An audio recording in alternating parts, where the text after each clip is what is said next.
So hello प्यारे बच्चों, good morning. कैसे हैं आप? आशा करता हूँ मस्त होंगे, स्वस्थ होंगे और अपने अपने पढ़ाई में व्यस्त होंगे। तो दोस्तों, आज की इस वीडियो में हम बात करेंगे like top 10 most important question जो कि ह्यूमन रिप्रोडक्टिव सिस्टम पे है। तो दोस्तों प्लीज वीडियो को एंड तक देखिएगा, इसमें और भी आप लोगों को अच्छी अच्छी जानकारियां मिलेंगी। तो प्लीज वीडियो को एंड तक देखिएगा। तो चलिए शुरू करते हैं हम अपने प्रश्नों को। और ये रहा हमारा क्वेश्चन नंबर पहला जो कि आपके सामने है।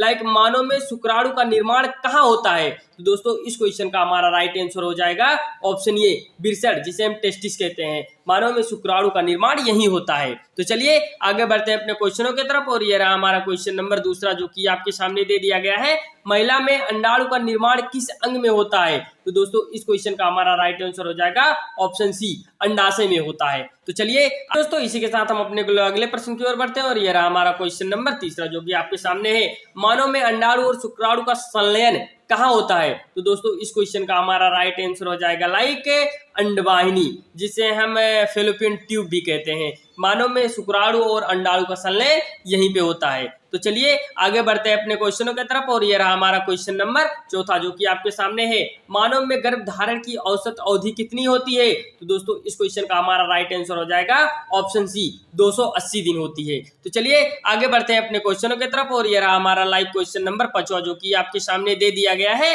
पुरुष प्रजनन तंत्र का कौन सा अंग शुक्राणु को संग्रहित करता है? तो दोस्तों इस क्वेश्चन का हमारा राइट आंसर हो जाएगा लाइक ऑप्शन सी, एपिडिडाइमस। तो चलिए आगे बढ़ते हैं अपने क्वेश्चनों की तरफ। और ये रहा लाइक हमारा क्वेश्चन नंबर छठवां जो कि आपके सामने दे दिया गया है।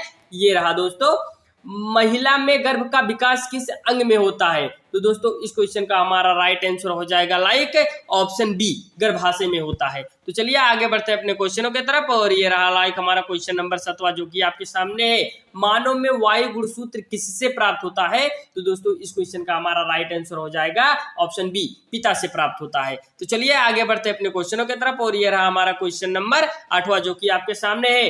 डिंबोत्सर्जन, जिसे ओव्यूलेशन भी कहते हैं, मानसिक चक्र के कितने दिन बाद होता है? तो दोस्तों इस क्वेश्चन का लाइक हमारा राइट आंसर हो जाएगा ऑप्शन बी, 14 दिन में होता है। तो चलिए आगे बढ़ते हैं अपने क्वेश्चनों की तरफ। और यह रहा हमारा क्वेश्चन नंबर 9 जो कि आपके सामने है। शुक्राणु का निर्माण किस हार्मोन्स के प्रभाव से होता है? तो दोस्तों इस क्वेश्चन का हमारा राइट आंसर हो जाएगा like option B, testosterone hormones के प्रभाव से होता है।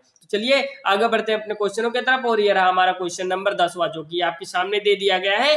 निषेचित अंडाणु गर्भाशय की दीवार में कब आरोपित होता है? तो दोस्तों इस क्वेश्चन का हमारा राइट आंसर हो जाएगा लाइक ऑप्शन सी, 7 दिन बाद। यानी निषेचित अंडाणु गर्भाशय की दीवार में 7 दिन बाद आरोपित होता है। तो बस दोस्तों इस वीडियो में यहीं तक। बाकी आपको वीडियो अच्छा लगा हो तो प्लीज वीडियो को लाइक करें, और चैनल पर नए हैं तो चैनल को सब्सक्राइब करना बिल्कुल मत भूलिए दोस्तों। और कोई चीज ना समझ में आओ तो तुरंत कमेंट बॉक्स में कमेंट करके बताओ।